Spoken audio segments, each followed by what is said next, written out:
Bueno, buenos días. Vamos a iniciar la sesión de hoy.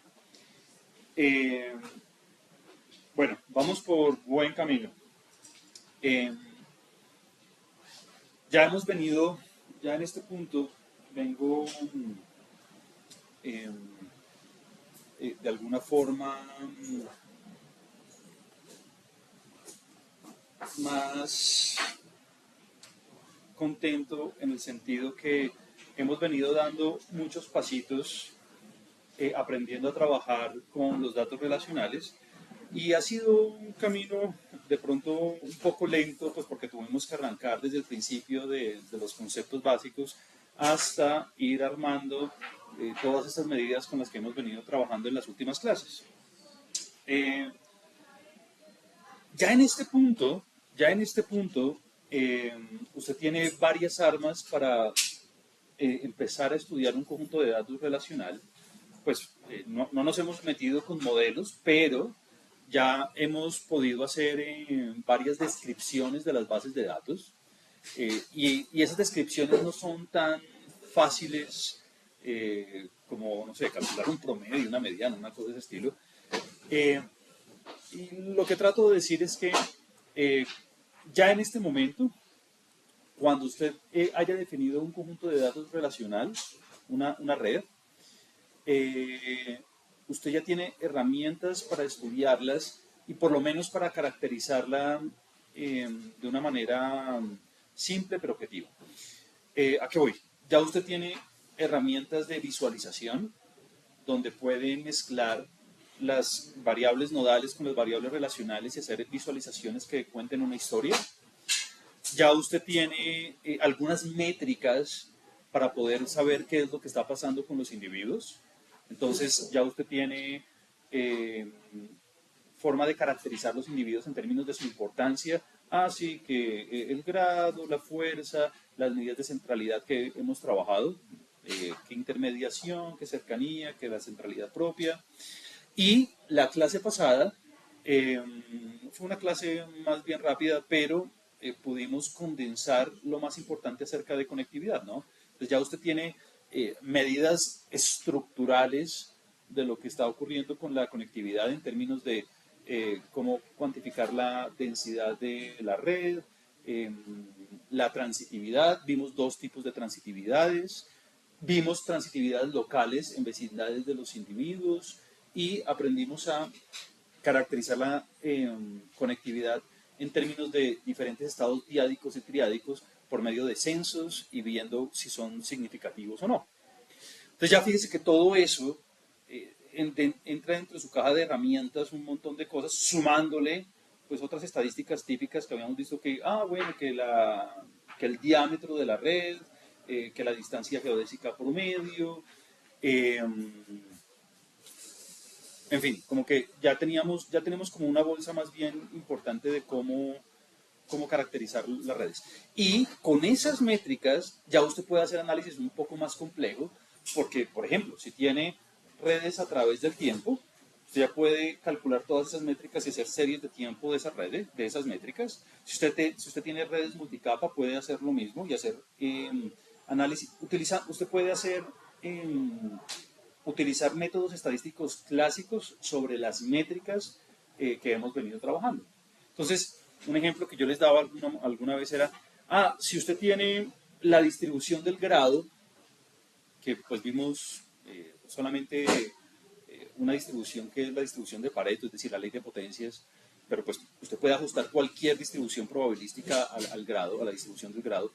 Usted puede conectar variables nodales en función de una regresión lineal múltiple muy seguramente generalizada, pero puede conectar esas variables nodales a la media de esa distribución del grado, por ejemplo, y puede ver cómo influyen las variables nodales en la conectividad de los individuos.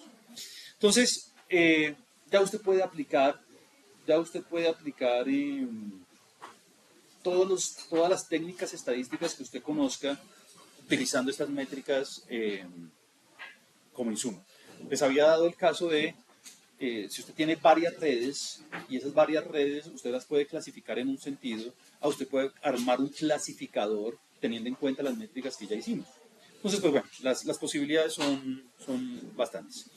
Hoy la sesión nos quedan, antes de entrar al mundo de los modelos y antes de entrar al mundo de las predicciones del ajuste de modelos estadísticos como tal para las redes, pues para imputar observaciones, aristas faltantes, para hacer predicciones de aristas, para evaluar si las variables modales tienen una asociación significativa o no con la formación de enlaces, en fin. Antes de entrar a ese mundo de los modelos, vamos a hacer dos cositas extra. Una es la clase de hoy, que es la de agrupamiento. Vamos a aprender a hacer clustering, vamos a aprender a agrupar nodos basados en las relaciones. Y luego vamos a estudiar una característica extra que es muy importante para la descripción de redes, que es la asortatividad. Eso lo haremos en otra sesión. Y ya entonces, ya tendremos todas nuestras armas para podernos enfrentar a los modelos y bueno, y recordar toda su inferencia bayesiana o frecuentista dependiendo de por dónde nos vayamos. Entonces, hoy vamos a hacer la clase de agrupamiento de clustering. La próxima sesión haremos asortatividad y ya como tenemos tantas herramientas, ya voy a hacer una clase de análisis de texto utilizando esas herramientas para poder analizar textos, hacer minería de textos, básicamente. Entonces, bueno, la idea es poder agrupar nodos. La idea es segmentar el conjunto de nodos, aquí en lo que yo llamo subconjuntos naturales, en el sentido que tengan características comunes respecto a las relaciones que hay dentro y entre los grupos. Entonces, básicamente, lo que queremos hacer es coger el conjunto de vértices. Básicamente lo que queremos hacer es coger el conjunto de vértices y hacer una partición del conjunto de vértices en el sentido común y corriente de cómo particionar un conjunto, ¿no? Recuerde que una partición es un conjunto de conjuntos, ¿no? Una partición es un conjunto de conjuntos donde esos conjuntos tienen relaciones muy específicas. Lo primero es que usted, al unir todos los conjuntos de la partición, le tiene que dar el conjunto de referencia, ¿no? En nuestro caso, el conjunto A va a ser el conjunto de vértices. Entonces, yo tengo el conjunto de vértices y lo quiero particionar. Bueno, ¿qué es una partición? Una partición es un conjunto cuyos elementos van a ser, bueno, A1, A2, A3, A4, bla, bla, bla. Y la idea es que al unirlos, yo recupere todo el conjunto. En este caso, pues A. Ahí escribí ese, pero bueno, en este caso, pues A. Además, no tienen que ser disyuntos, ¿no? No pueden tener intersección unos con los otros. Pues claro, porque si no, no sería una partición. La idea es poder hacer una segmentación de los nodos en términos de comunalidades dentro de los grupos. Y pues bueno, y la idea es que obviamente ningún elemento de la partición le quede vacío, ¿no? Entonces, la idea es, con base en las relaciones, poder construir ese conjunto de conjuntos que aquí he llamado C, que tiene cardinalidad K, de forma que esos conjuntos tengan unas características comunes. ¿Cuáles son las características que quiero que tengan esos nodos? La idea es que cuando hagamos una partición de redes, la idea es que los nodos sean homogéneos en algún sentido. ¿Qué quiere decir homogéneos en algún sentido? La idea es que los grupos que usted conforme de vértices tengan una conectividad mayor de lo que ocurre en intergrupos. Es decir, yo quiero que los nodos que me queden en una comunidad tengan una muy buena conectividad, mientras que las conexiones entre los grupos sean más bien de baja densidad. Algo como lo que usted ve en esta visualización, algo de este sentido. Hartas conexiones dentro y pocas conexiones entre. Esa es la idea. Entonces, lo que yo quiero hacer es coger el conjunto de vértices e identificar esa partición C. Ahora, esto requiere responder varias preguntas, sobre todo un poco tanto de tipo algorítmico como de filosófico. ¿A qué voy? Lo primero es cómo voy a conformar esas comunidades, ¿no? ¿Cómo voy a definir en qué nodo pongo, en qué parte de la partición? O sea, esa es la parte algorítmica. ¿Cómo hago yo para poner un individuo dentro de un elemento de la partición y por qué por qué este en este lado, este en este otro, en fin? Eso es parte de lo que vamos a aprender a hacer hoy. Y la otra es, bueno, definir cuántos elementos va a tener la partición, es decir, cuántas comunidades voy a hacer.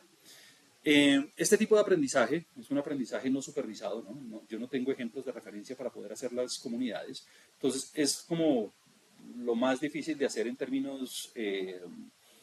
de, en términos estadísticos, si se quiere.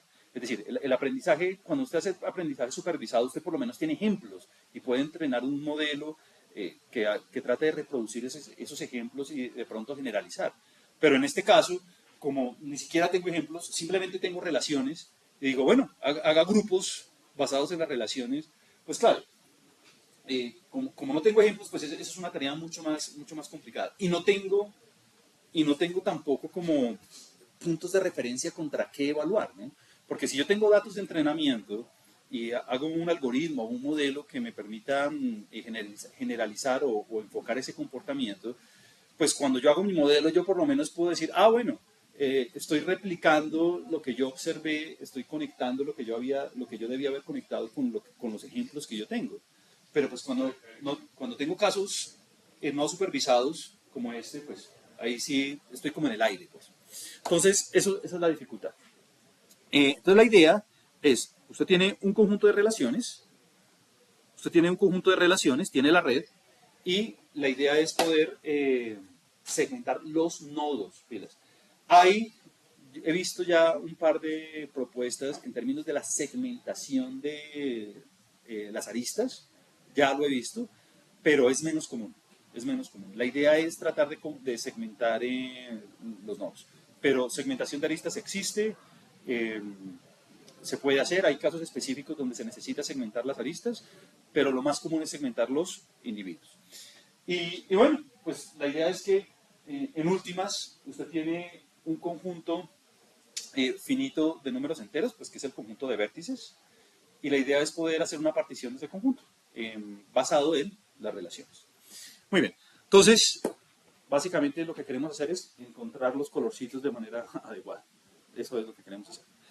Ahora, una primera observación antes de empezar con los métodos es que los métodos, los algoritmos que vamos a ver hoy son precisamente, como lo dice la palabra, netamente algorítmicos. Es decir, estos no son modelos probabilísticos, no vamos a hacer ningún tipo de inferencia con modelos estadísticos, lo que quiere decir que no vamos a poder cuantificar la incertidumbre asociada con las particiones.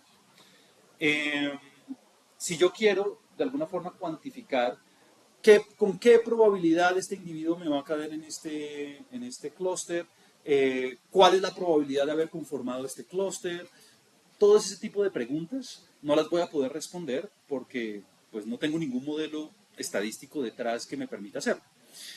Entonces vamos a hacer simplemente algoritmos. Entonces yo tengo un conjunto de entradas, un input, un conjunto de datos de entrada que van a ser pues las relaciones y los nodos. Aplico mi algoritmo y la salida va a ser unas indicadoras de clúster. ¿Cuáles son las indicadoras de clúster? Pues son variables derivadas que le dicen a usted, ah bueno, el individuo 1, el nodo 1 va en este clúster, el nodo 2 va en este clúster, el nodo 3 va en este clúster, el nodo n va en este clúster. Es decir, el output va a ser un conjunto, si usted tiene n vértices, el output van a ser n variables categóricas, donde cada variable toma un valor entero de 1 a k, que le dice a usted a dónde pertenece el individuo. Entonces, la primera variable me dio 2. Quiere decir que el individuo 1 me queda en el segundo clúster.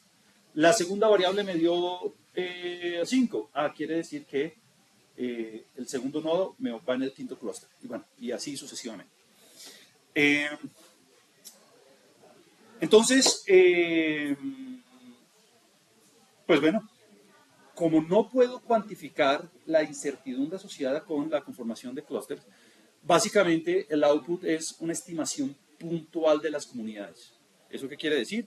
Que al final del día usted va a tener unas comunidades definidas de acuerdo con el algoritmo y ya, nada más que eso. No va a tener probabilidades, no va a tener incertidumbres, no va a tener nada más. Si usted quiere hacer eso, que de hecho lo vamos a hacer cuando empecemos a ver modelos, vamos a ver en el futuro un modelo que se llama el modelo de bloques estocásticos, los Stochastic Block Models. Los modelos los modelos de bloques estocásticos nos permiten hacer esto, o sea, encontrar las comunidades, pero además de eso nos permiten cuantificar las probabilidades que queramos, ¿no? Ah, probabilidad de que este individuo esté en este clúster, que estos estén juntos, en fin, cualquier probabilidad que usted quiera. Eso viene con un costo, ¿no? Viene con un costo computacional, porque entre más cosas usted quiera, pues más procesamiento va a tener que hacer, va a tener que hacer más cómputo. Pero bueno, entonces, los métodos de hoy son netamente algorítmicos, la idea es optimizar métricas y ya. Muy bien. Entonces, simplemente para para fijar la idea, permítame le muestro concretamente cuál es el output, cuáles son las variables a las que hago referencia. Se lo muestro aquí. Permítame, abro mi tablero y le muestro.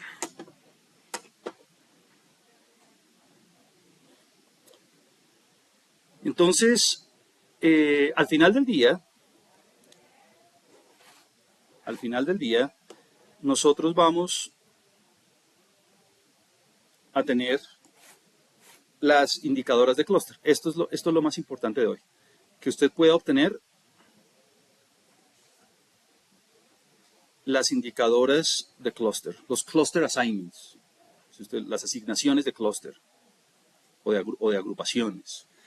Entonces, ¿cuáles son las indicadoras de clúster? Yo típicamente las noto en todos mis artículos las noto así con la letra C, con las letras C. Entonces, usted va a tener C sub 1, que sería, C sub 1 es el valor, corresponde al clúster al cual usted ha asignado el individuo número 1. Usted va a tener C sub 2, esto hace referencia al valor, al clúster al cual usted ha asignado el individuo número 2, bueno, y así sucesivamente, hasta C sub n.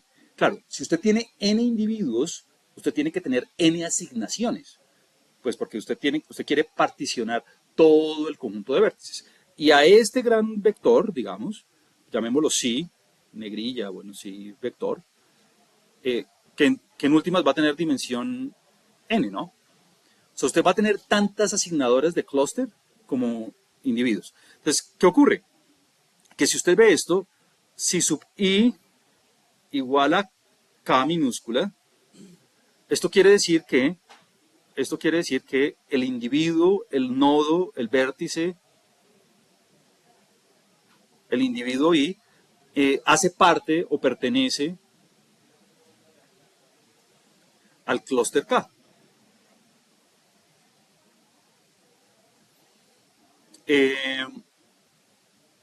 Por eso en últimas, nosotros decimos que las indicadoras de clúster son variables categóricas que asumen valores de 1 a K, de 1 a K mayúscula.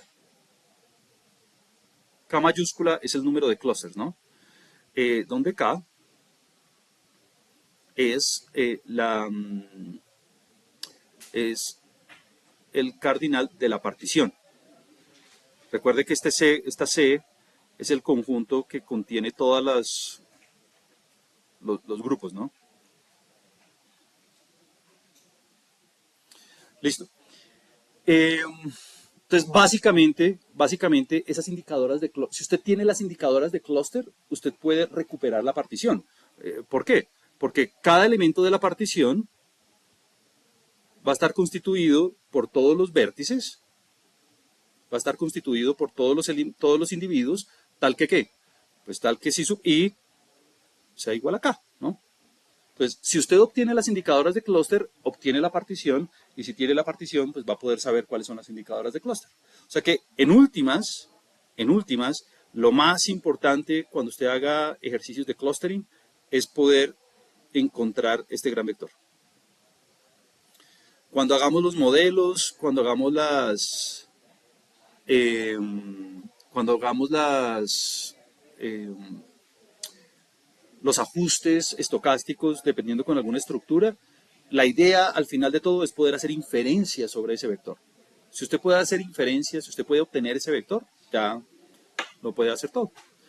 Entonces, el output de todos los algoritmos que vamos a ver hoy va a ser este. Este va a ser el output. Bueno, y el input pues va a ser la matriz de adyacencia. Es eso. Listo. Entonces, los métodos que vamos a ver hoy, básicamente hay dos. Para hacer clustering en redes, pues en realidad hay, yo creo que cada día en Archive hay un paper nuevo acerca de cómo hacer proponiendo un algoritmo diferente o alguna variación, alguna modificación, algún algoritmo existente de cómo hacer grupos. Básicamente, para hacer clusters en redes hay dos grandes familias, hay dos grandes técnicas. Una de ellas es la agrupación jerárquica y la otra es la agrupación espectral. No estoy diciendo que no existan más, puede que haya otra filosofía que permita hacer clúster, obtener clusters, obtener las indicadoras de clusters a partir de la matriz de adyacencia, pero las dos grandes, la mayoría de algoritmos de clustering, por no decir todos, caen en alguna de estas dos familias, la agrupación jerárquica o la agrupación espectral. Y las dos cosas, básicamente, lo que hacen es optimizar una medida. Eso es lo que vamos a hacer. Dentro de cada familia de agrupación, ahorita me cierro la puerta. Dentro de cada familia de agrupación hay muchos algoritmos. Dentro de cada familia de agrupación hay varios algoritmos. Y lo que le digo, cada día sale un algoritmo diferente. Aquí vamos a ver los más populares, los más famosos, los más robustos de alguna manera, los que están implementados en iGraph. Pero pues la lista que le voy a dar hoy no es exhaustiva. Y le voy a dar las ideas básicas de cómo se construye el algoritmo. Y si en algún momento usted está interesado o le gusta mucho hacer este tipo de aprendizaje, pues usted puede proponer sus propios algoritmos, lo que lo lleva a usted a empezar a revisar mucho más en el fondo el código. Agrupaciones, encontrar clusters en las aplicaciones. Yo creo que en todas las aplicaciones es bien importante aprender a hacer clusters, ¿no? Identificar individuos que tengan patrones consistentes respecto a sus relaciones. Cuando hagamos el análisis de texto, por ejemplo, cuando hagamos los clusters de las redes derivadas del texto, pues lo que estamos haciendo es encontrar agrupaciones de palabras con algún tipo de relación semántica importante. Si usted tiene una red de transporte, entonces va a poder encontrar las estaciones, los aeropuertos que tengan patrones similares en términos de la conectividad. En términos de redes sociales de trabajo, de colaboración, pues lo mismo. Entonces, encontrar clústeres cuando hay relaciones es como una de las tareas más importantes.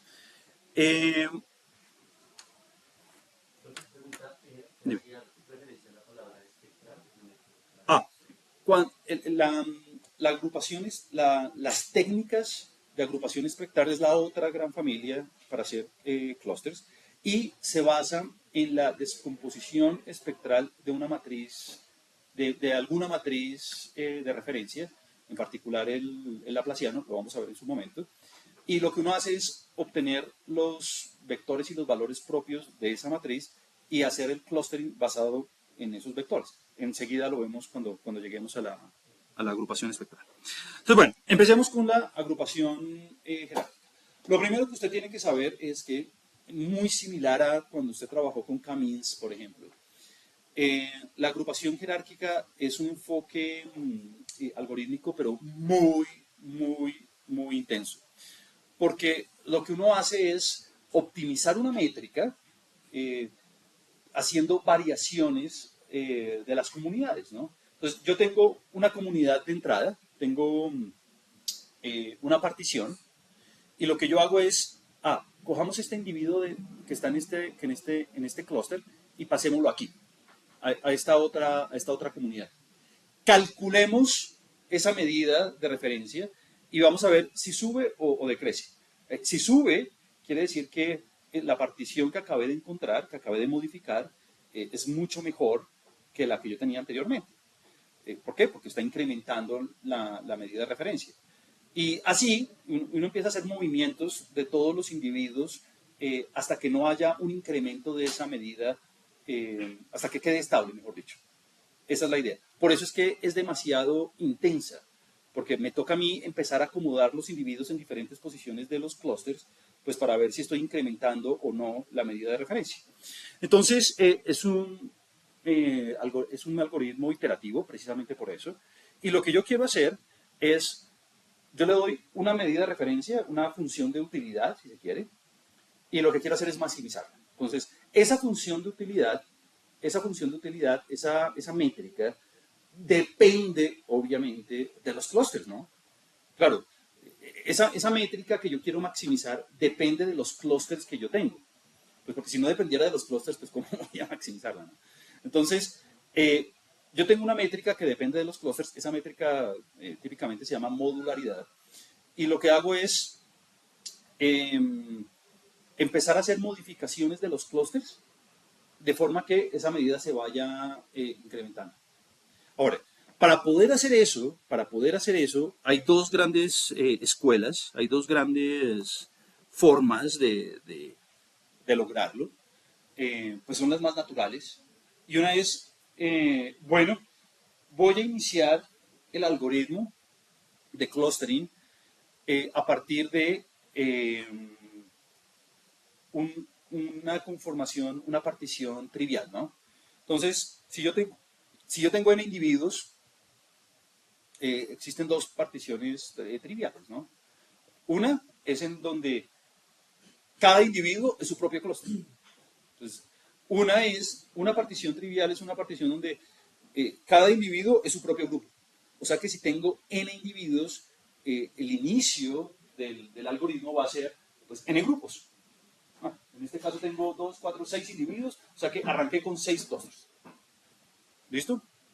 Otra partición, que es trivial también, es la partición donde a todos los meto en la misma bolsa, ¿no?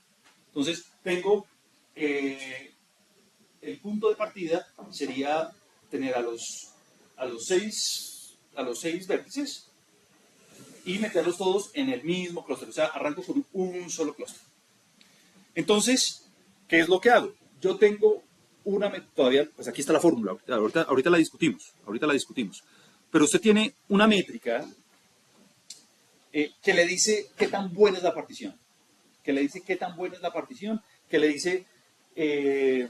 qué tan bien está definida la partición con base en las relaciones. Recuerde que lo que yo quiero es muchas relaciones dentro de los clústeres y pocas relaciones intraclústeres. Entonces, la idea es maximizar esa medida. Esa medida es un reflejo de esa filosofía que yo quiero.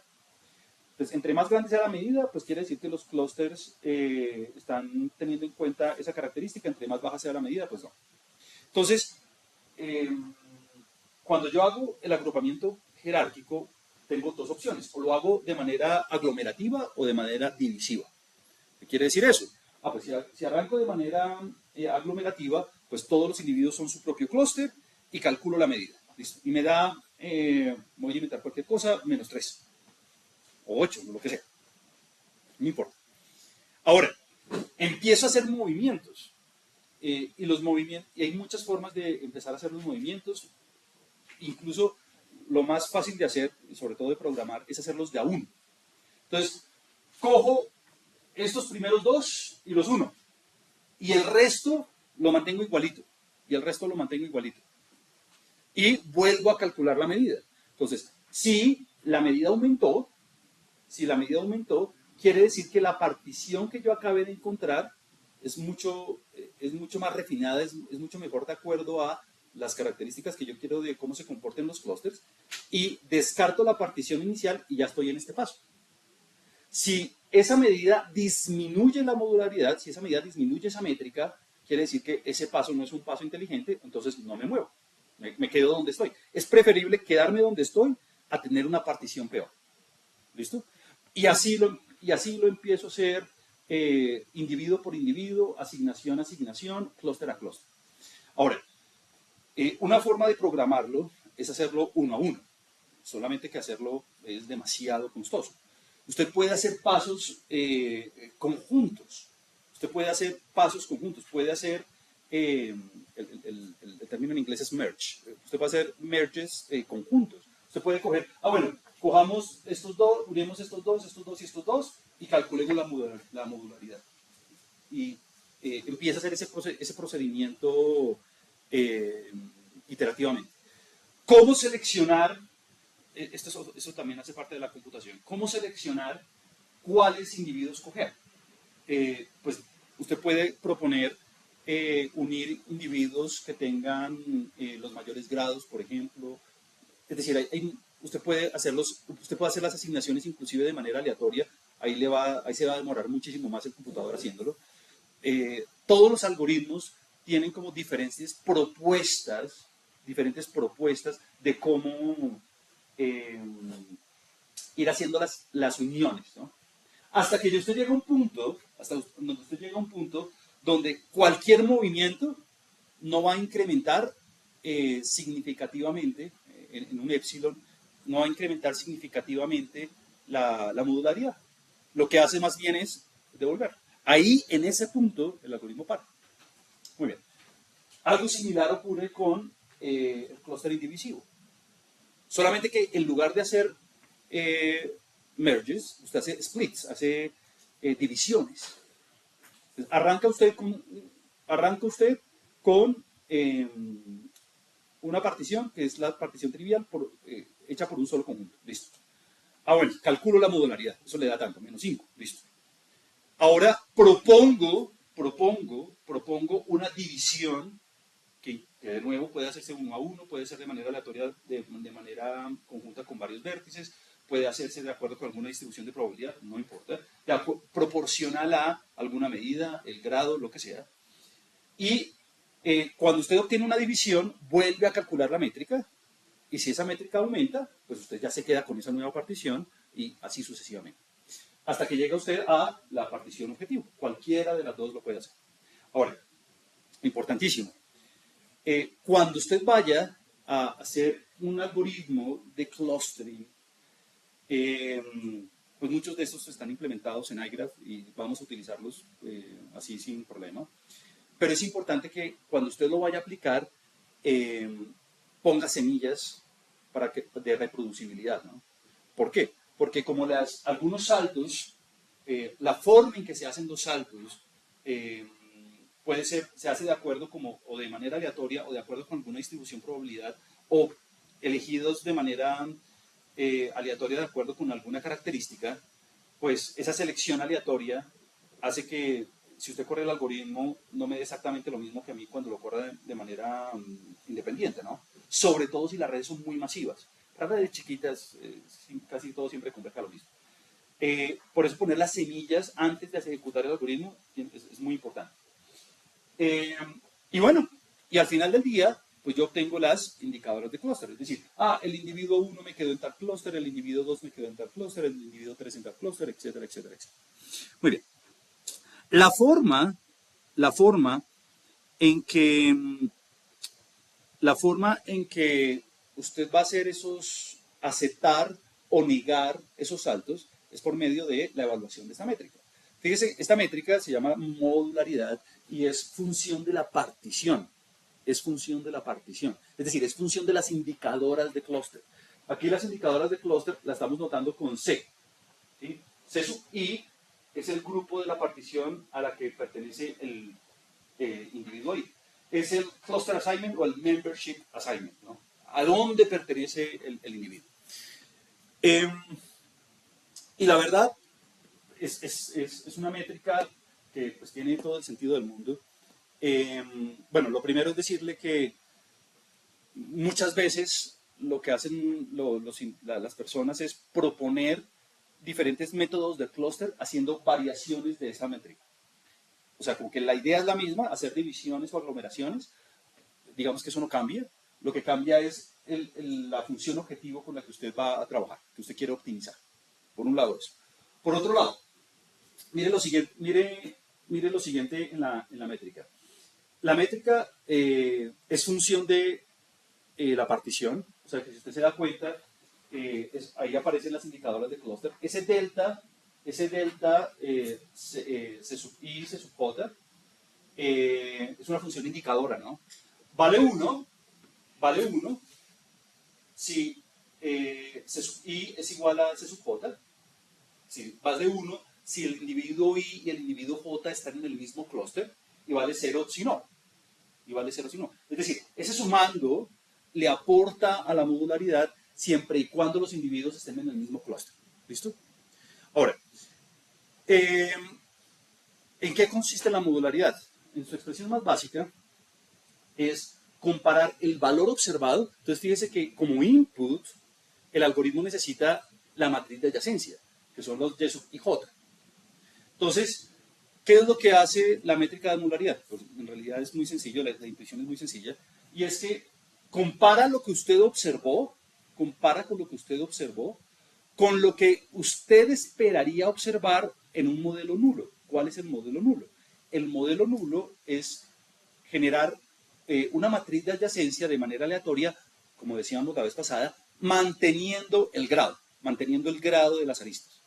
Ese es el modelo de configuración. El modelo de configuración es el modelo nulo, es el modelo que genera aleatoriamente una red, o sea, pone aleatoriamente aristas, de tal manera que se conserven los grados observados en la red original.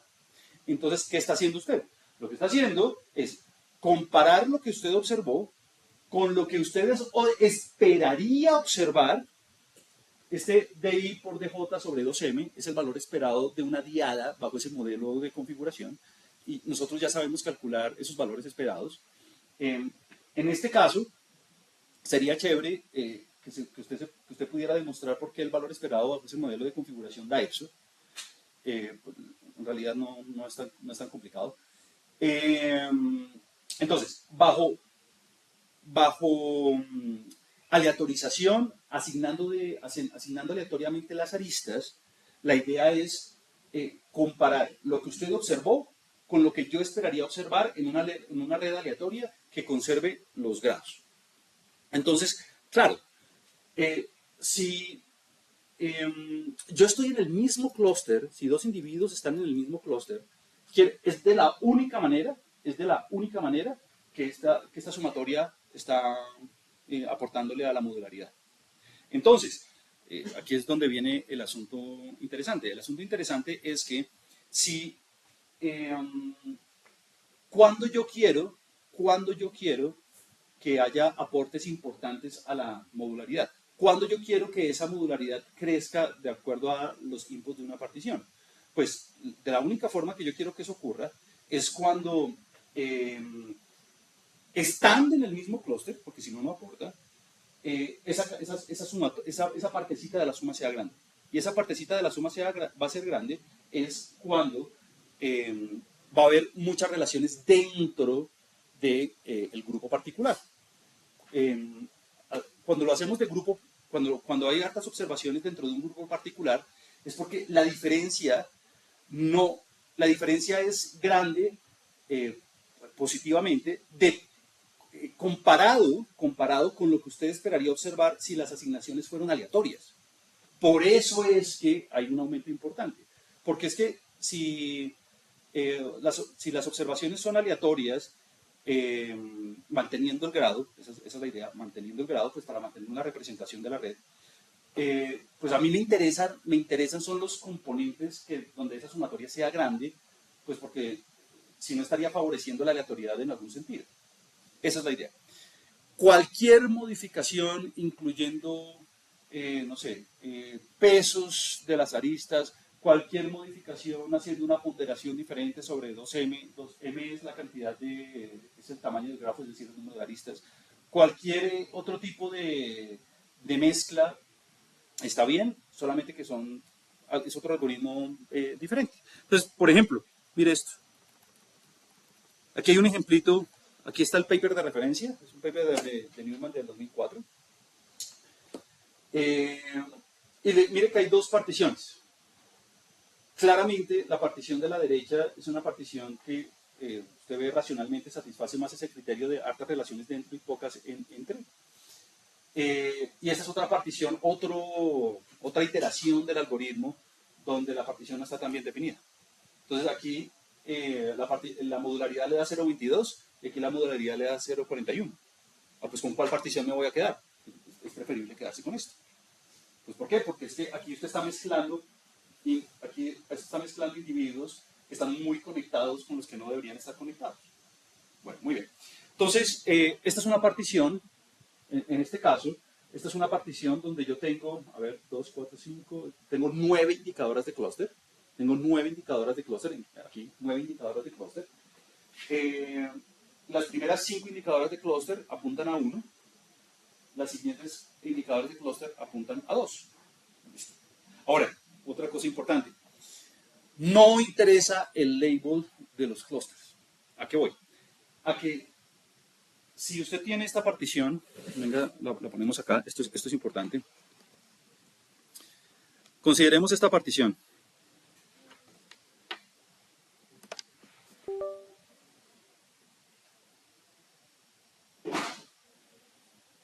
Le voy a dar, tenemos un conjunto con 5 individuos.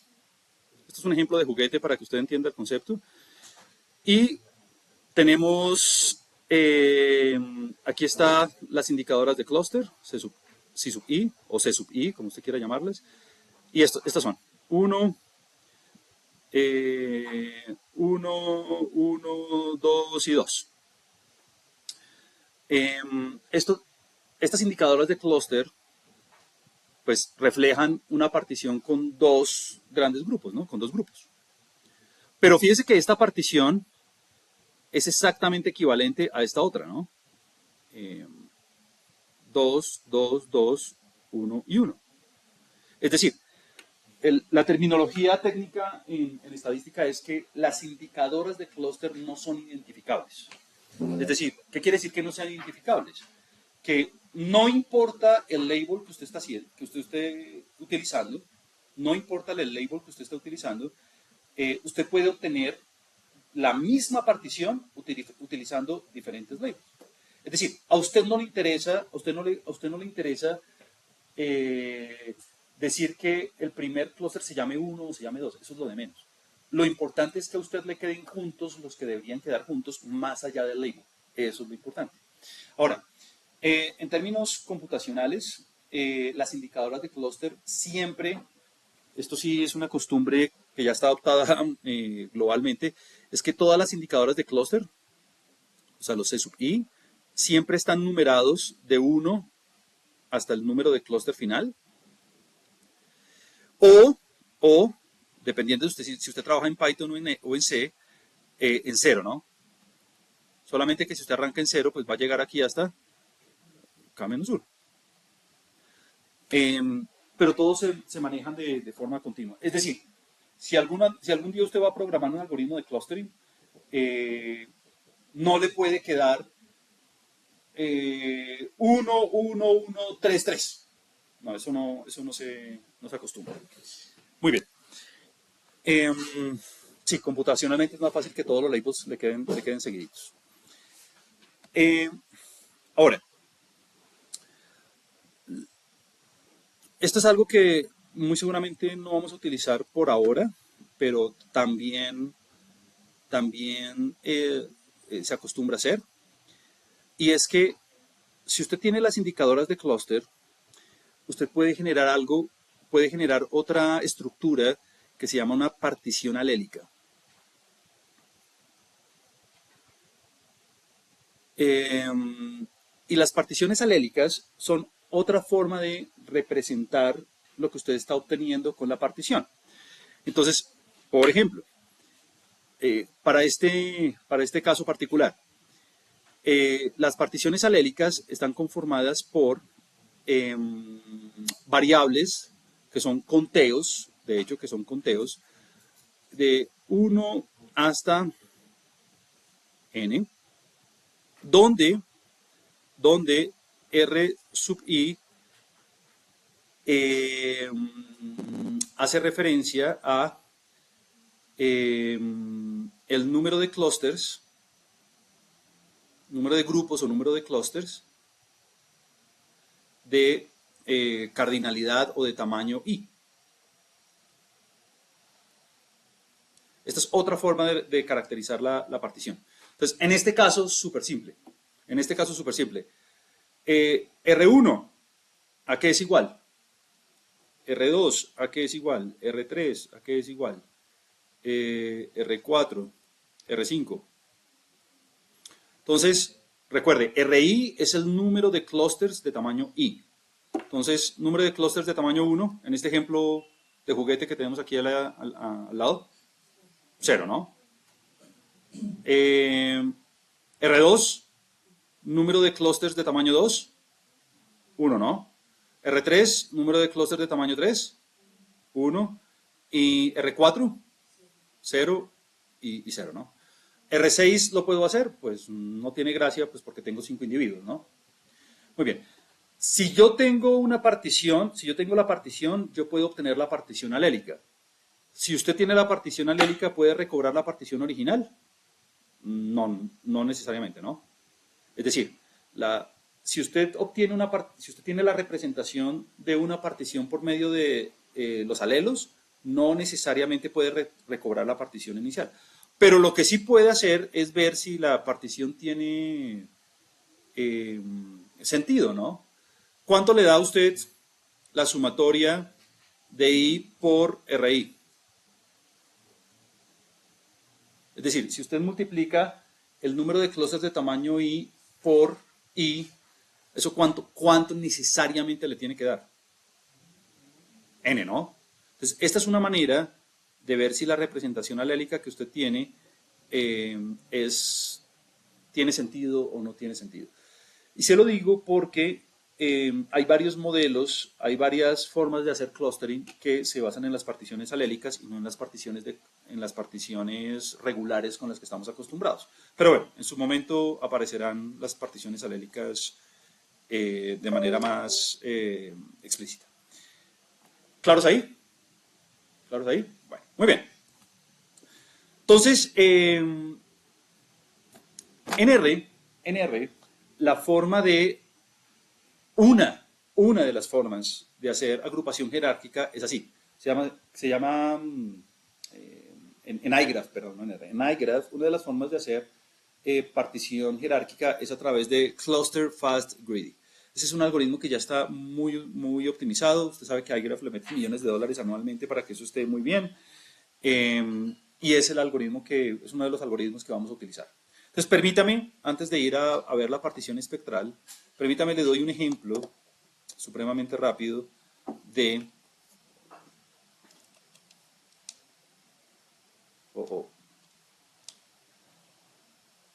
Le doy un ejemplo supremamente rápido de cómo funciona la partición espectral.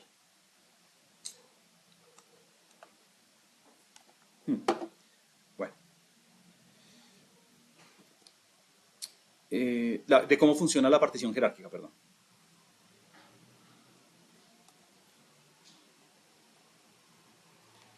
Entonces, vamos a trabajarlo con el ejemplo de siempre del club. Es muy chévere, este ejemplo es muy chévere porque recuerde que en este ejemplo hubo una partición del sistema de manera natural. Entonces, lo que yo quiero ver es si mi método algorítmico para obtener clusters es capaz de recuperar la partición social que hubo, la fragmentación social que hubo en el club. Entonces, es el mismo ejemplo de karate que habíamos hecho antes, 34 individuos, 78 conexiones, es una red que no es dirigida, que sí es ponderada porque es el número de interacciones que tenemos entre los individuos, y es pues la red que teníamos antes, ¿no? Recuerde que H es el instructor, A es el administrador, aquí está la matriz aquí está la matriz de adyacencia representada con píxeles y aquí está el grafo, ¿no? Ahí está, el mismo ejemplo de antes. Entonces, bueno, hagamos la agrupación jerárquica. Entonces, algo en este punto, pues, a menos de que usted vaya a proponer un método algorítmico, a menos de que usted vaya a proponer una medida de modularidad, a menos de que usted vaya a innovar en ese sentido, pues yo no le veo mucha gracia en que usted solo programe el algoritmo. Es como si usted se pone a programar camins. ¿Para qué? Si eso ya está muy programado, está muy bien hecho. Lo mismo aquí en iGraph, ya está la partición jerárquica muy bien programada. Yo le recomiendo que usted vea el código fuente, el source code, si usted va a proponer una medida de partición diferente a la que usted está trabajando aquí. Pero de lo contrario, podemos utilizar el software de una vez. En este punto, mire que simplemente cogí la red, el objeto tipo iGraph, Karate, y le apliqué el algoritmo. Fallé en algo, no le puse la semilla. No le puse la semilla, le voy a poner la semilla. Lo que pasa es que en este caso, como es una red más bien pequeña, todos van a converger a la misma solución. Pero pilas, hay que ponerle la semilla. Hay que ponerle la semilla ahí. Eso es más, lo voy a anotar de una vez. Lo voy a anotar de una vez antes de que se olvide y llego a hacerlo a la casa.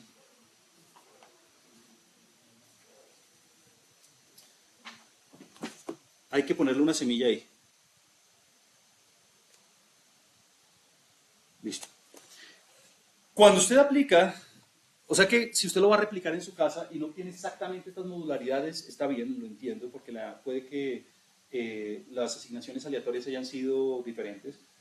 Pero lo importante es que cuando usted aplica el algoritmo, fíjese que ahí yo creé un nuevo objeto que se llama KC, pues ese es el clustering de la red de Karate. Listo.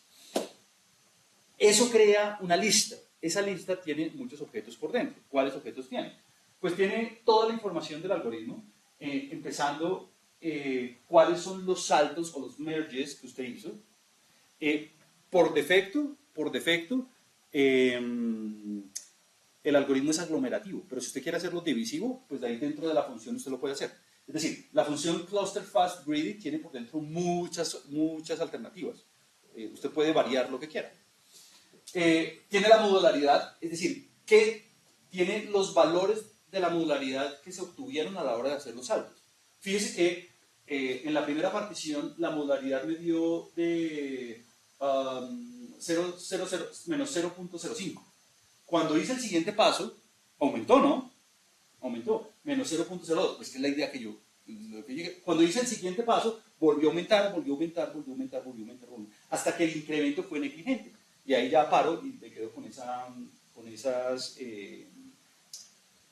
con esa partición que obtuve al final. Tengo los memberships. Entonces tengo que el individuo 1, que creo que era el instructor o el administrador, alguno de los dos, quedó en el clúster 2. El individuo 2 en el clúster 2. El individuo 3 en el clúster 2. Bla, bla, bla, bla, bla, bla, bla. ¿Cuántos memberships voy a tener? Pues tantos como individuos. Bueno, tengo los nombres de los algoritmos, tengo el algoritmo que usted implementó, FastGreedy. Por dentro de la función usted puede modificar qué otro algoritmo quiere trabajar. Y tiene el número de individuos en la partición. O sea, 34 en este caso es la cantidad de vértices. ¿Qué es lo más importante? ¿Qué es lo más importante del algoritmo? Pues bueno, fíjese que sí es jerárquico, pues claro, ese es un ejemplo de un algoritmo jerárquico. Lo más importante son las asignaciones. Es decir, cuando usted aplique un algoritmo de segmentación, lo que yo quiero que usted al final obtenga es este vector, de tamaño n, tantos como individuos. Y bueno, ya si usted tiene ese vector, pues puede ya caracterizar toda la partición. Pues cuando usted caracteriza toda la partición, pues puede hacerlo de dos formas. En iGraph, usted puede poner sizes, pero el input es la lista, ¿no? Entonces fíjense que le da 3 clusters, uno de tamaño 18, otro 11 y otro 5. O si usted quiere, pues puede coger los memberships y hacer un table y le vuelve a dar lo mismo, ¿no? 18, 11 y 5. Y fíjense que todos todos los clústeres están numerados de manera continua. Por defecto,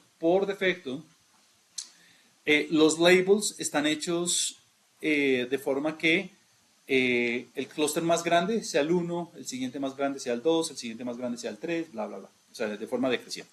Pero en últimas, no importa. Es decir, si usted en algún momento hace un modelo y el clúster 1 le quedó el más pequeño, pues no interesa. Es decir, los labels no son identificables. El tamaño de la partición me da 3. Lo puede hacer bien sea con la lista o lo puede bien hacer con la tabla. Tiene la misma cosa. Y aquí viene lo importante. Cómo luce la partición, de la red. Entonces, bueno, dos cosas. Usted puede hacer esto. Plot, y el plot le mete la lista. Por defecto, va a crear iGraph, va a crear un gráfico de esta forma, donde usted, bueno, y con las nubecitas puede ver las particiones, ahí se ven bonitas, alguien que nunca haya visto una red y vea esto por primera vez, ahí se impresiona y toda la cosa, y dice, uff, ciencia nuclear y demás. Pero, pues básicamente son los grupos homogéneos, y en colores usted ve las relaciones entre clústeres, ¿no? Las relaciones entre clústeres. Muy bien. La verdad es que una visualización de este estilo, cuando las redes son más masivas, es mucho más complicado. Es decir, usted lo puede hacer, pero le quedan unas manchas horribles, bueno, no horribles, pero no le queda tan informativo. En esos casos, yo prefiero hacer una visualización en donde no hago diferencias entre, si usted quiere lo puede hacer, pero yo típicamente no hago diferencias entre las conexiones dentro y entre, pero lo que sí hago es hacer una división de los clústeres con colores, pues para que usted vea qué individuos le quedaron en qué clúster. Eso sí es muy importante, que los individuos de diferentes clústeres le queden con colores diferentes. ¿Y cuáles colores? Pues bueno, los que usted quiera, eso sí es lo de menos. Y el algoritmo me ayuda como a separarlos, o sea, que no quede, digamos, un azulito dentro de naranja, pero que esté azulito. Claro. Por defecto, por dentro, está utilizando este layout que se llama Nicely, y por defecto el iGraph te ayuda a hacer la nubecita de manera como que quede separada, pues. Pero repito, esto solamente vale la pena hacerlo si la red es de un tamaño moderado o pequeño. Si es una red muy masiva, eso no se ve. Otra manera, y esta es la que personalmente es la que más me gusta, sobre todo cuando las redes son más grandes, y que es el caso, que es la mayoría de los casos, es hacerlo, venga, se los muestro aquí, es hacerlo a través de la matriz de adyacencia. Esta es la manera, yo creo que más eficiente y que puede representar mucho mejor los costos. Fíjese que esta es la matriz de adyacencia original. Ya ahorita le muestro algo del código. Esta es la matriz de adyacencia original. Lo que vale la pena hacer después de que usted aplica un algoritmo de clustering, lo que vale la pena hacer es volver a representar la matriz de adyacencia, pero teniendo en cuenta la conformación de las comunidades. Entonces, ¿qué es lo que hacemos? Reorganizamos los individuos. Fíjense que aquí los individuos están organizados como venía la base de datos. 1, 2, 3, 4, 5, 6, hasta 34. ¿Qué hicimos? Cogimos las indicadoras de clúster y organizamos los nodos de acuerdo a la pertenencia de los clústeres. De forma que me queden aquí los individuos del primer clúster, los individuos del segundo clúster y los individuos del tercer clúster. Claro, le quedó el más grande, el siguiente más grande, el siguiente más grande, no importa, de hecho, no interesa. Pero lo que interesa es que le queden seguidos los de la misma comunidad. Y después los siguientes, y después los siguientes. ¿Qué es lo bonito de esto? Lo bonito de esto es que si usted se da cuenta, dentro de los cuadraditos hay más relaciones dentro que entre, ¿no? Entonces, cuando usted tenga una red muy masiva, cuando usted está haciendo los casos de estudio, los ejercicios de los talleres, cuando usted está haciendo su proyecto, La idea es que si usted va a encontrar comunidades, puede hacer representaciones de este estilo que son mucho más fáciles de ver y de digerir que con los grafos comunes y corrientes. Ahora, en términos del código, eh, pues no, la verdad pues no hay mucho que decir. Lo único y más importante, lo único y más importante es esta función, que es la función que toma como insumo las indicadoras de clúster, que yo lo llamé sí, toma como insumo la matriz de adyacencia y reordena la matriz de adyacencia de acuerdo con eh, el orden en que vienen dados los nodos, ¿no? En sus clústeres, en sus clústeres. Claro, fíjese que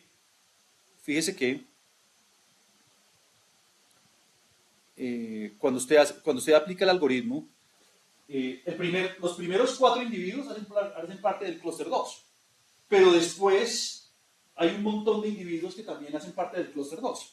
Entonces lo que yo quiero es que me queden primero los del clúster 1, luego los del clúster 2 y luego los del clúster 3. Esa es la idea. Y usted reorganice la matriz en ese sentido.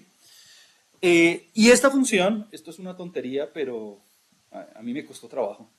Esta función que usted ve aquí, esto es una tontería, pero a mí me costó trabajo. Bueno, reorganizar la matriz es muy fácil, pues porque usted ya tiene ahí una rutina. En todo software tiene una forma de organizar valores. Lo que me costó trabajo, y lo pude solucionar así con ese if horrible, pero bueno, no encontré otra forma, es encontrar estas líneas divisorias. Es decir, marcar esas líneas que usted ve en negro, que usted las ve ahí, pues fácil, ahí está el clúster 1, el clúster 2, el clúster 3, hágalo. Lo veo haciéndolo. Me demoré media hora. Y claro, usted tiene que, esa línea tiene que aparecer cuando hay un cambio en el label del clúster. ¿Sí? Cuando usted viene 1, 1, 1, 1, 1, 1, 1, 1, después viene 2, 2. Cuando hay ese cambio de 1 a 2, yo quiero que aparezca una línea. Bueno, esa línea es la que usted ve ahí en esa parte del código. El resto, entonces, esta función get@GCCOrder lo que hace es devolver la matriz ordenada de acuerdo con la conformación de los clusters y devolverle las líneas divisorias. El resto, ese hitplot, esa función se la tumbé a mi tutor del doctorado, bueno, se la tomé prestada a mi tutor de doctorado y es una manera, es la manera arcaica, pues porque ahora ya hay esa librería CorePlot que hace los hitplots muy bonitos, entonces pues bueno, eso fue herencia del doctorado en su momento. Bueno, y ya, es eso. Si usted quiere ponerle colorcitos a los labels, pues póngaselos. Si usted tiene 10.000 nodos, pues bueno, la verdad ya no vale la pena poner los labels de los nodos, pero sí es importante ver la matriz. Entonces, ¿qué es bonito? Lo bonito es que, y se los debería mostrar ahorita, es que si usted tiene varias redes en el tiempo, por ejemplo, o tiene redes multicapa, usted puede aplicar esta metodología y encontrar los clústeres en cada uno de los momentos, ¿no? Y usted puede ver la evolución de los clústeres a medida que va cambiando el tiempo. Entonces usted puede poner las matrices una después de la otra, pues para ver cómo va haciendo la evolución de los clústeres. Y usted puede hacer algo mucho mejor, que es un diagrama de Silky. ¿Lo han escuchado antes? ¿Diagrama de Silky? Bueno, Dime. Claro, los que están como los rectangulitos, esos no hacen parte de los clústeres. Los que están en los rectangulitos. O sea,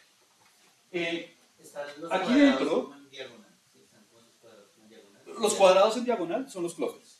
Y los puntos rojos que están como en los rectángulos laterales, esos no hacen parte de ningún clúster. No, esas son relaciones entre los clústeres. Por ejemplo, si te das cuenta, mira esto.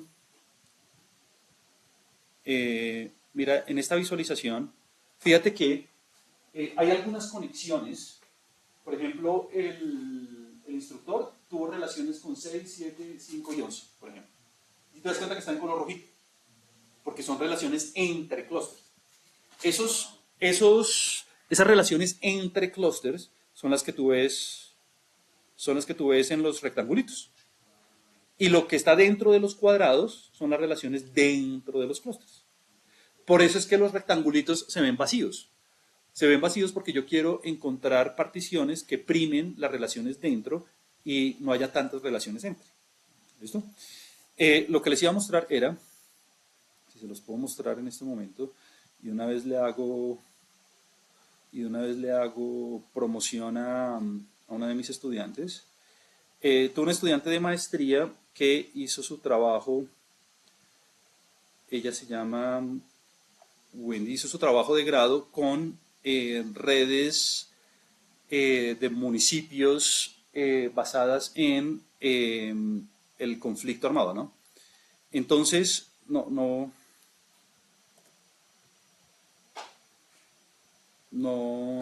no vale la pena que nos pongamos a discutir absolutamente todo aquí, pero básicamente ella encontró conectividad entre municipios donde haya presencia del mismo grupo armado y haya una cantidad específica de cultivos ilícitos presentes en esos municipios bajo custodia del mismo grupo armado. Entonces había una conexión entre el municipio 1 y el municipio 2, siempre y cuando estuvieran controlados bajo el mismo grupo armado y hubiera cultivos ilícitos de esa organización ahí.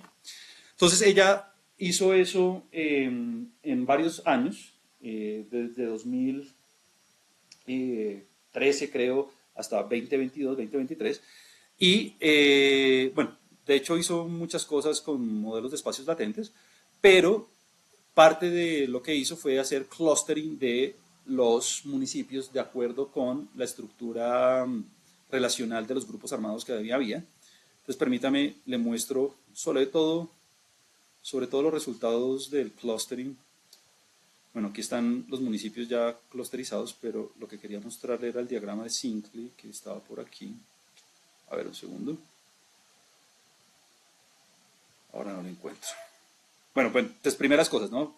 Ahora viendo estos gráficos, le puedo mencionar. Entonces, primeras cosas. Fíjese que aquí usted puede ver una serie de tiempo multivariada con diferentes características de las redes, ¿no? Entonces, como usted tiene varias redes medidas en el tiempo, ella trabajó, bueno, con la densidad con la densidad de la red, la transitividad, la desviación del grado, el grado promedio, la centralidad propia, bueno, lo que sea. Y tiene varias series en ese sentido. Y bueno, eso ya usted las puede modelar utilizando técnicas estadísticas típicas, pero eso no quería mostrárselo. Quería mostrarle era el diagrama de Sinclair. A ver si aquí está. Ah, bueno, y como pudo hacer, permítame un segundo, como pudo hacer clusters en cada momento del tiempo, pues fíjese que, aquí ya lo vimos más o menos, ella pudo hacer finalmente, ¿dónde estará ese gráfico? Esto es teoría. Que se veían los mapas de Colombia por aquí en algún punto. Se veían los mapas de Colombia aquí en algún punto.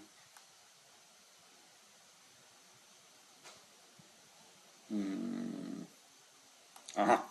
Entonces fíjese que, bueno, no me voy a poner a torcerlo porque me demoro más torciéndolo que cualquier otra cosa.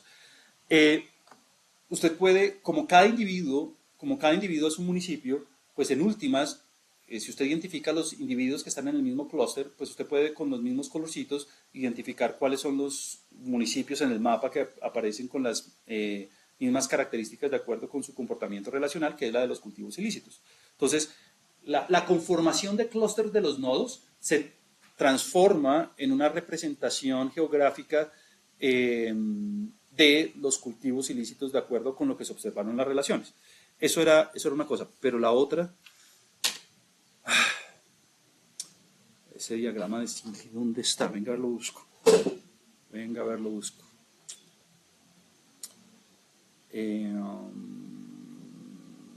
Permítame un segundo A ver si lo veo por aquí abajo. Si no, se lo muestro la próxima vez. Si no lo veo por aquí de una, se lo muestro la próxima vez. Bueno, aquí está.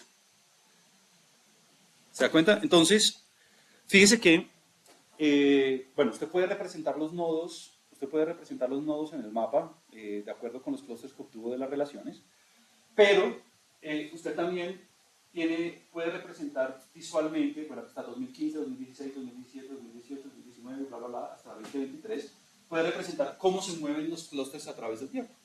Entonces, y básicamente es cuáles fueron los movimientos que hubo a través de los grupos con los municipios. ¿Qué pasa? Que si, digamos, los tamaños de las barritas permanecen, digamos, constantes y digamos, las líneas se ven así, pues quiere decir que no hubo una variación en los grupos, ¿no? Los grupos quedaron más bien estables a través del tiempo. Pero si hay variaciones en los tamaños y hay varias mezclas, mire este grupo, por ejemplo, este grupo verde. Se da cuenta que este grupo verde se particionó aquí, acá, como que se dividió en otros subgrupos. Eso quiere decir que hubo una inestabilidad, una partición de esa primera segmentación al siguiente año. Bueno, así usted lo puede representar. Hay individuos que le quedan constantes en el mismo grupo, hay otros que van cambiando, y pues bueno, la idea es que usted pueda hacer una caracterización de los grupos completa con ese tipo de gráficos. Son muy importantes los diagramas de ciclo. Muy bien. Siguiente. Esta es la agrupación jerárquica. El otro tipo de forma de hacer agrupaciones es por medio de agrupación espectral. Pero hubo un comentario que no hice y es este. Se da cuenta que esta era la matriz observada. Y esta es la matriz, esta es la partición observada. Y esta es la partición obtenida con el método de clustering que aplicamos. Se da cuenta que el método de clustering es capaz de recuperar parcialmente la partición que hubo original en el sistema, solamente que la facción del administrador tiene una subdivisión interna.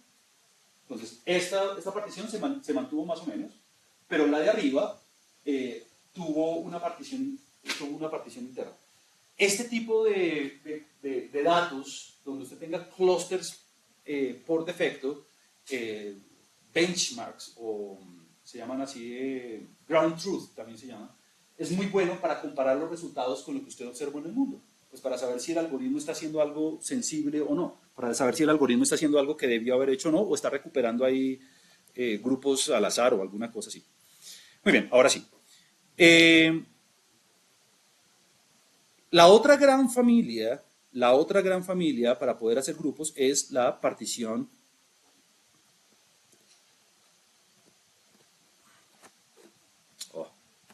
espectral. Entonces aquí, pues el método es muy fácil. Solamente que pues hay que recordar los valores y los vectores propios. Y es que lo que usted hace es básicamente lo que usted haría si usted aplicara algún método de agrupamiento estándar sobre un conjunto, sobre una matriz de observaciones específica. ¿A qué voy? Recuerde el K-means, ¿no? El K-means, usted tiene los individuos en las filas y varias variables cuantitativas en las columnas, ¿no? Entonces, con base en los centroides y con base en las distancias, usted puede agrupar los individuos dependiendo de quién le quede más cerca de quién. Pero para poder aplicar ese algoritmo, usted necesita esa matriz donde en las filas tiene los individuos y en las columnas tiene las variables. Pues los métodos de partición espectral hacen exactamente eso, pero sobre una matriz particular. Esa matriz particular se llama, hay varias opciones. La más típica con la que trabaja la mayoría de todo el mundo son dos. Una es la matriz laplaciana, que es una matriz donde usted tiene usted coge una matriz D, que es una matriz diagonal donde tiene todos los grados de los nodos en la diagonal principal y cero en el resto de la matriz, y le resta la matriz de adyacencia. Sobre esa matriz, usted hace la descomposición espectral. ¿En qué sentido? En que usted va a obtener todos los valores y vectores propios asociados con esa matriz. Entonces, ¿qué hace usted? Calcula la matriz.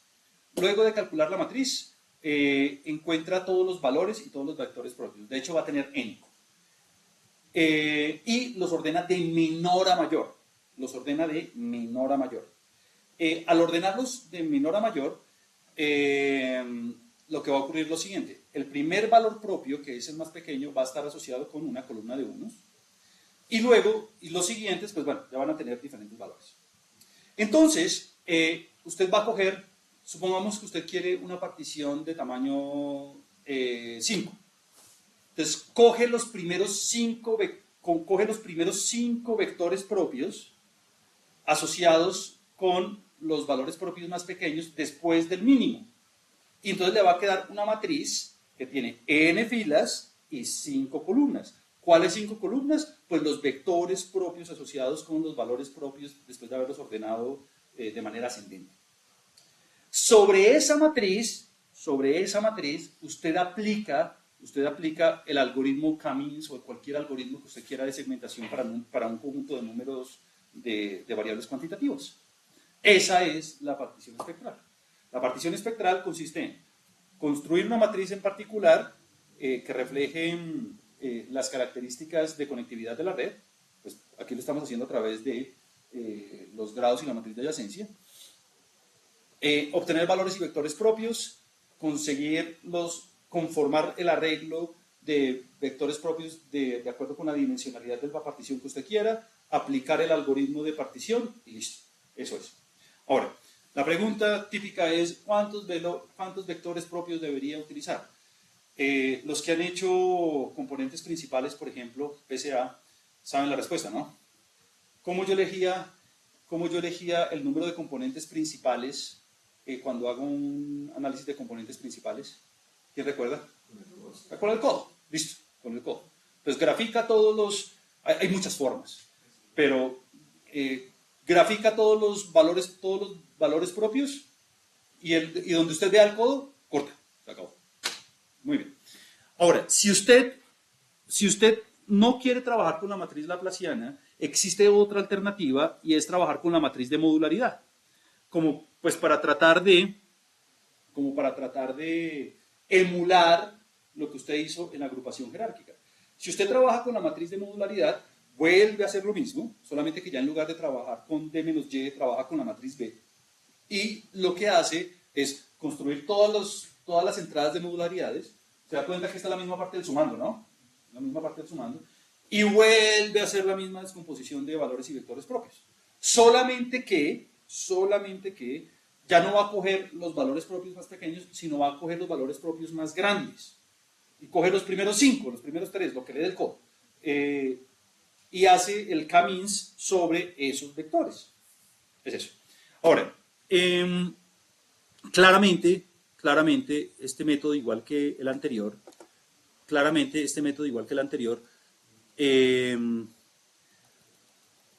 ya usted lo tiene programado en iGraph, se llama así, Cluster Linked Agent, y hace este mecanismo que le acabé de mencionar. Tiene usted el grafo original, obtiene la matriz con la que quiera trabajar, bien sea la de modularidades o la matriz de modularidades o la matriz de laplaciana, hace la descomposición y obtiene la partición con el método que usted quiera estándar. Ahora, ¿qué sería chévere? Si a usted le interesa hacer esto, ¿qué sería chévere? Que utilizando las herramientas computacionales que usted tiene, por ejemplo, la función para hacer de la descomposición de encontrar los valores y vectores propios, utilizando el K-means, usted nos va a poner a programar un K-means. Utilizando esas funciones grandes, usted pueda programar el algoritmo. Si no, pues ahí lo tiene. Ahora, en iGraph, aquí yo hice un resumen, me demoré un montón, pero pues lo logré. Le puse todas, bueno, no todas, pero los que encontré en iGraph, todos los algoritmos de iGraph, eh, incluyendo el Fast Greedy e incluyendo el Leiden-Eigen, que optimizan diferentes cosas o que trabajan con descomposiciones espectrales de diferentes matrices, que tienen propiedades, cada uno de esos algoritmos prioriza alguna optimización diferente o prioriza alguna característica diferente. Entonces, aquí se los dejo para que usted vea las características y vea todas las funciones que hay. Aquí le estoy mostrando, a ver, 1, 2, 3, 4, 5, 6, 7, 8, 9 algoritmos diferentes. Unos funcionan más sobre redes, unos funcionan mejor sobre redes grandes, otros funcionan mejor sobre redes pequeñas, otros son más rápidos, otros son más pequeños. ¿Qué hago yo? Si les soy muy honesto, los aplico todos. Hay uno en particular que solo sirve para redes dirigidas, por ejemplo. Yo los aplico todos y miro cuáles maximizan la modularidad. Veámoslo con un ejemplo. Fíjese aquí, fíjese acá. ¿Dónde está eso? Si usted quiere hacer una representación en lugar de la matriz de adyacencia, si usted lo quiere hacer como un dendrograma, está bien, pero solamente hágalo si la red es pequeña. Si no, eso se ve una mancha negra ahí que no. Muy bien. Entonces fíjese que aquí, por ejemplo, con la red del club, apliqué el algoritmo de clustering utilizando todos, Fast Greedy, Leiden-Eigen y todos los demás que les mostré en esa tabla, que tienen características diferentes, que están hechos con optimizaciones diferentes, que están hechos con métricas diferentes. Y lo que hice fue calcular para hacer la visualización para todos los clusters, para todos los algoritmos, y además, que en iGraph es muy fácil de hacer, y además a todos les calculé la modularidad, ¿no? Fíjese que, ¿se da cuenta? Modularity. Y aquí usted, el modularity, y usted le pone la partición y ahí le calcula la modularidad. Y con 4 cifras decimales y toda la cosa. Entonces, veamos los resultados. Por ejemplo, mire, Fast Greedy, que fue el primero que usamos, tenía una modularidad de 0.43. Ahí está Leiden-Eigen, 0.43 otra vez. Estamos teniendo más o menos la misma modularidad. Ahora, Leiden-Eigen está encontrando 4 clústeres. ¿Se da cuenta que hay uno por ahí raro? Valdría la pena, si usted está trabajando con países o universidades o empresas o lo que sea que esté analizando, ver cuál es ese individuo y por qué le quedó ahí separado. Está ahí con Walktrap, Louvain, Neighbor Propagation, Spinglass. Ahí están todos los algoritmos hechos, todas las modularidades. Fíjese que hay modularidad. Mire esta modularidad. 0.2113. Pues bueno, este algoritmo tiene ventajas bajo ciertas condiciones, pero para esta red de karate no le está dando una muy buena modularidad. Entonces, usted se puede quedar con aquel resultado que le dé clusters que tengan una interpretación práctica y que tengan como una modularidad aceptable, o sea, grande, ¿no? No es que no cometa este error. No es que coja el que diga el máximo de la modularidad. Sí, eso es un buen criterio, digamos. El que maximice la modularidad es un buen criterio. Pero además, la idea es que usted pueda tener una interpretación de los clústeres. ¿Cómo hace las interpretaciones de los clústeres? Pues usted coge las variables nodales, si las tiene, coge las variables nodales y mira qué tienen en común esos individuos. ¿Será que pertenecen a la misma facción? ¿Será que tienen la misma edad? ¿Será que tienen el mismo nivel educativo? ¿Será que tienen, si son países, será que pertenecen todos a Europa o a América o lo que sea? Entonces, ahí es cuando usted empieza a elegir cuál es la mejor alternativa de clúster. Por lo menos, utilice una agrupación jerárquica, una agrupación espectral o 2 agrupaciones jerárquicas y una espectral, como para que usted tenga un sabor de diferentes técnicas de clúster. Y finalizo con 2 comentarios. El primero es que Hay casos, el primero es que hay casos donde usted tiene, hay casos donde usted tiene una partición de referencia, como en el caso de karate. Entonces, la idea es que usted obtenga su partición y la pueda comparar con lo que tenía de referencia. O sea, que usted obtiene su partición y lo compara con el ground truth, lo compara con la referencia. O puede pasar que usted aplique un método de clustering, aplique otro método de clustering y los quiera comparar. Esa es otra opción. O si usted va a proponer un método de clustering o un modelo que haga clusters, usted simula unos datos con una partición que usted sepa. Usted cuando hace una simulación es Dios, ¿no? Entonces, cuando usted siendo Dios, simula los datos con una partición dada, simula los datos con unos clústeres dados, o sea, usted Dios sabe cuál es la verdad, aplica su método de clustering y compara. A ver si su modelo es un buen modelo, si su algoritmo es un buen algoritmo, ¿qué debería pasar? Que lo que usted obtiene debe coincidir con la verdad. Entonces, para poder hacer esa comparación, para hacer la validación de los resultados, existen varias métricas. Una de ellas es el índice de Rand, que es uno de los más famosos, o el índice de Rand ajustado, cualquiera de esos dos. Esos dos índices, la verdad, son proporciones. La verdad son proporciones. ¿Qué es? La proporción de individuos que están en el clúster que deberían estar sobre el total de posibilidades en la matriz de confusión. Es una proporción muy fácil y modificaciones de esa cantidad. De hecho, aquí usted puede ver la fórmula. Es una tontería. Ahora, ¿qué es lo importante? Esa medida, el índice de Rand y el índice de Rand ajustado, y todas las que usted ve ahí, que son variaciones de esa medida original, son medidas normalizadas que están entre 0 y 1.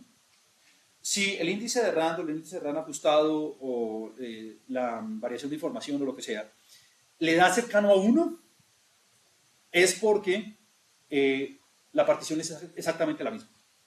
Es decir, su partición, su algoritmo es maravilloso, su algoritmo es perfecto, recuperó la partición original, es muy similar a la partición de referencia, las dos particiones son la misma. Si su índice de Rand le da 0, es lo contrario, ¿no? Llore un rato.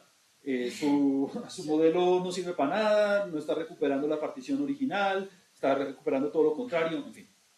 Entonces, siempre que usted quiera validar un algoritmo de clustering, bien sea con redes o con cualquier conjunto de datos, no importa si son redes o no, calcule estas métricas, por lo menos el índice de Rand y el índice de Rand ajustado, para ver si su método de clustering está recuperando o no la partición original. Y ese ejercicio está hecho aquí abajo. Es una simulación, o sea que jugué a ser Dios un rato. Y ahí jugando a ser Dios,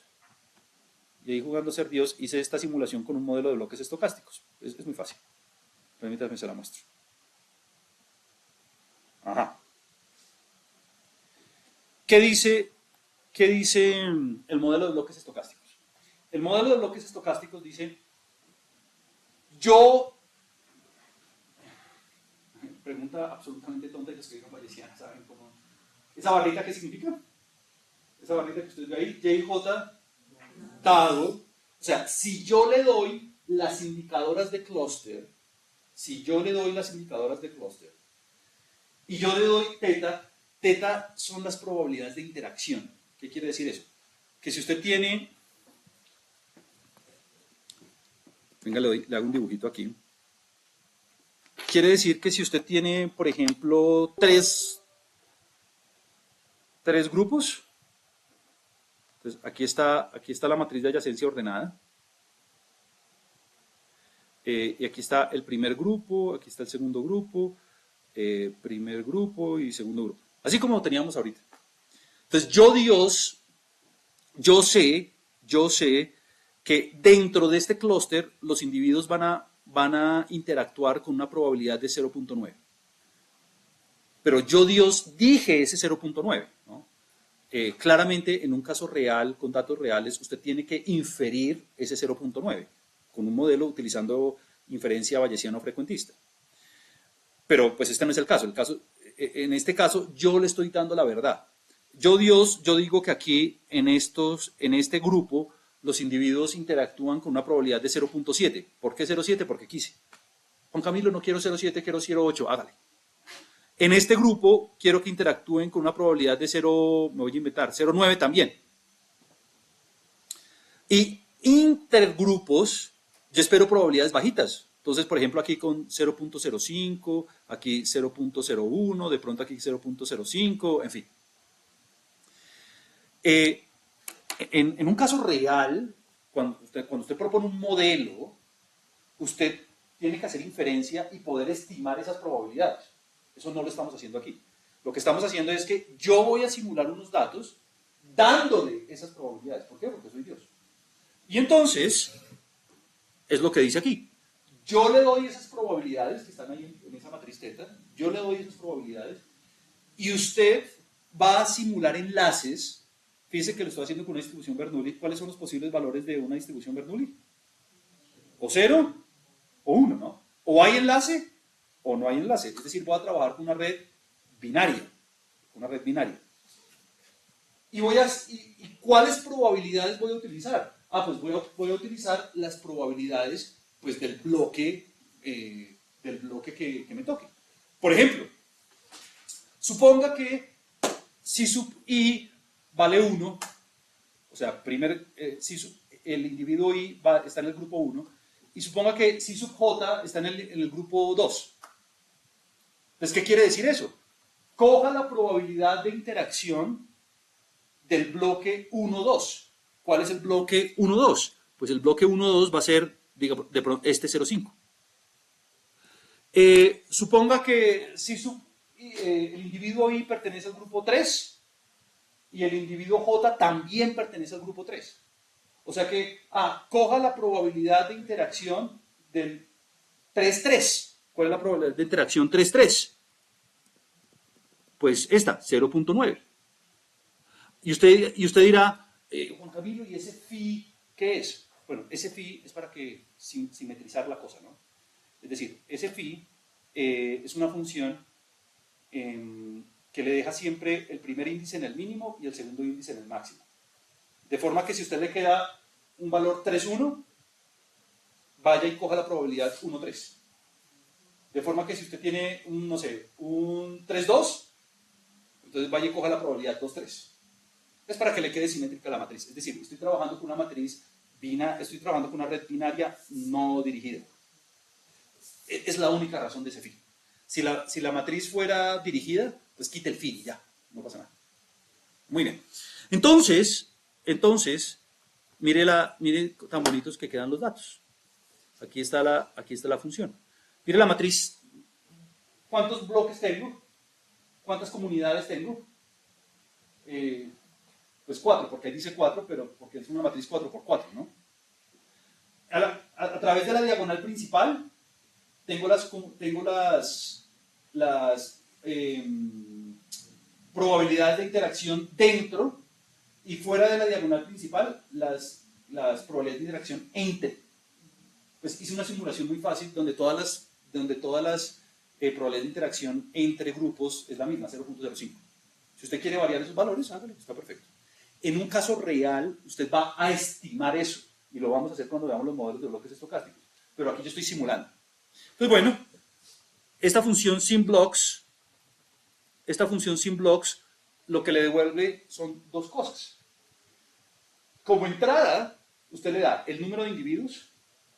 Como entrada, usted le da las probabilidades de interacción. Y esa matriz, como entrada le da las probabilidades de interacción, teta, y ese P que usted ve ahí es los tamaños de los grupos.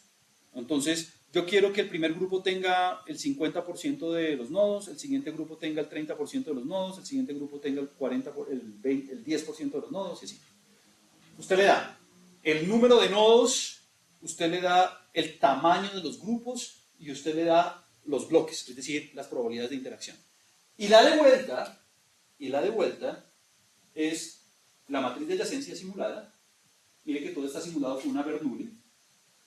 Sí, la Bernoulli es un caso particular de la binomial, ¿no? Y la de vuelta es los bloques. O sea que usted tiene unos datos simulados a propósito con una estructura particular donde usted va a saber cuáles son los datos simulados y cuál es la partición real. Entonces, ¿qué pasó? Lo que pasó es que simulamos unos datos, mire, 100 individuos, P es 0,25 4 veces, o sea que todos los grupos tienen el mismo tamaño. El primer grupo tiene el 25% de los nodos, el siguiente grupo tiene el 25% de los nodos, 25%, 25%. Probabilidades de interacción, pues las que le mostré en la matriz, ¿no? 0,5 para todos, menos en la diagonal principal que tiene 0,5, 0,1, 0,2 y 0,4. Y ahí usted simula los datos, mire que ahí le puse la semilla, simula los datos, obtiene la matriz observada y obtiene la partición que le queda. Muy bien. Hace usted eso. Y aquí viene lo chévere. Lo chévere es que a partir de la matriz de adyacencia usted genera el grafo. A partir de la matriz de adyacencia usted genera el grafo y aplica. Aquí me quedó, aquí está el grafo. Como fui Dios, fui capaz de simular estos datos. Se da cuenta, por ejemplo, que hay un bloque que tiene una probabilidad mucho más intensa dentro y por fuera todo es 0.5, ¿no? Por fuera todo es 0.05 probabilidad de interacción. Y aquí por dentro están las probabilidades de los... Fíjese que hay un bloque que casi no tiene interacciones por dentro, que era el de 0.05.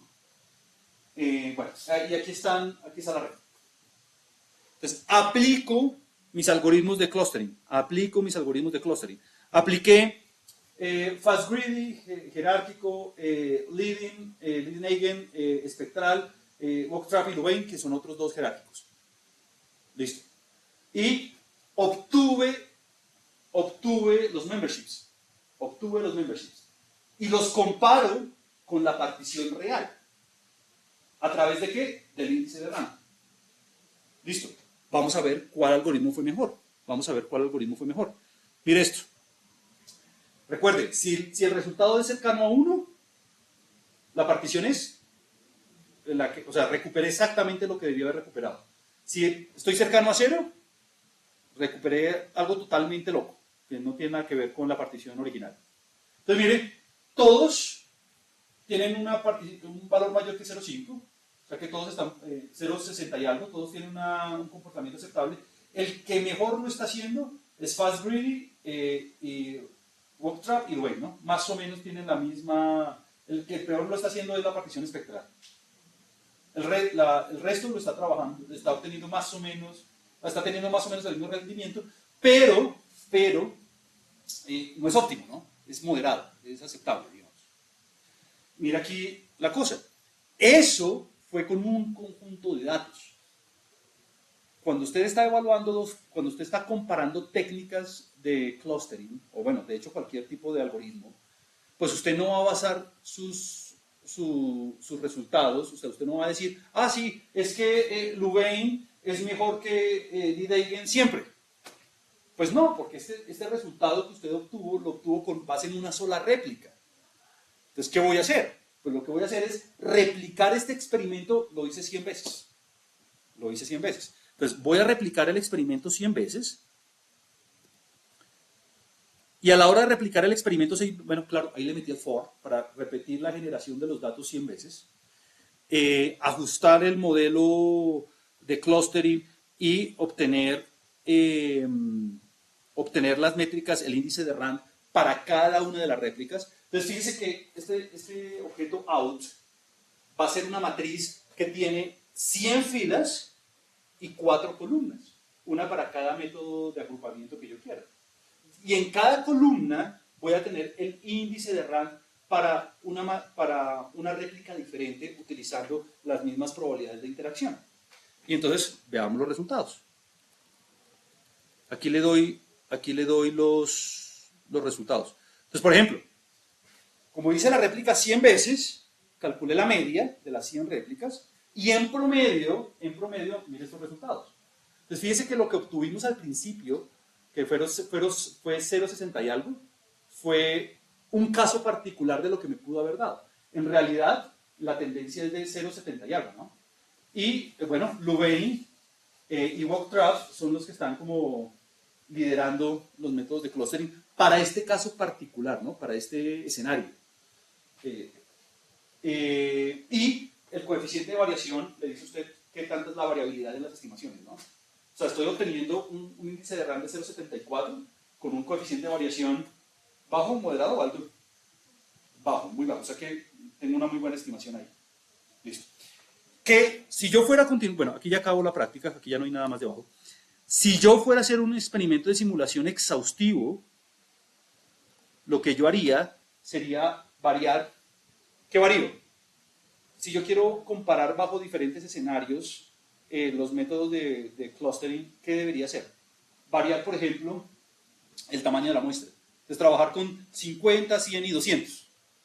Listo. Trabajar con diferente número de bloques. Ya no trabajar con 4, trabajar con 2, con 4 y con 8, por ejemplo, para tener diferentes tamaños de particiones. Y trabajar con diferentes probabilidades. Entonces, fíjense que, por ejemplo, aquí yo trabajé con 0,4, 0,2, 0,1 y 0,5. Valdría la pena trabajar con, no sé, 0,9 a través de todo y 0,5 en el resto. Y también 0,9 a través de todo y de pronto 0,15 en el resto. O sea, como trabajar diferentes escenarios de simulación para decidir qué es mejor y qué no. Aquí hice apenas un pasito chiquitico, donde consideré un tamaño de muestra, un conjunto de bloques particular, unas probabilidades particulares y ya. Si yo fuera a comparar varios métodos de clustering, lo que haría es variar el N, variar el K, variar las probabilidades, construir muchos escenarios y hacer muchas réplicas, por lo menos 100, pues para tener resultados confiables, ¿no?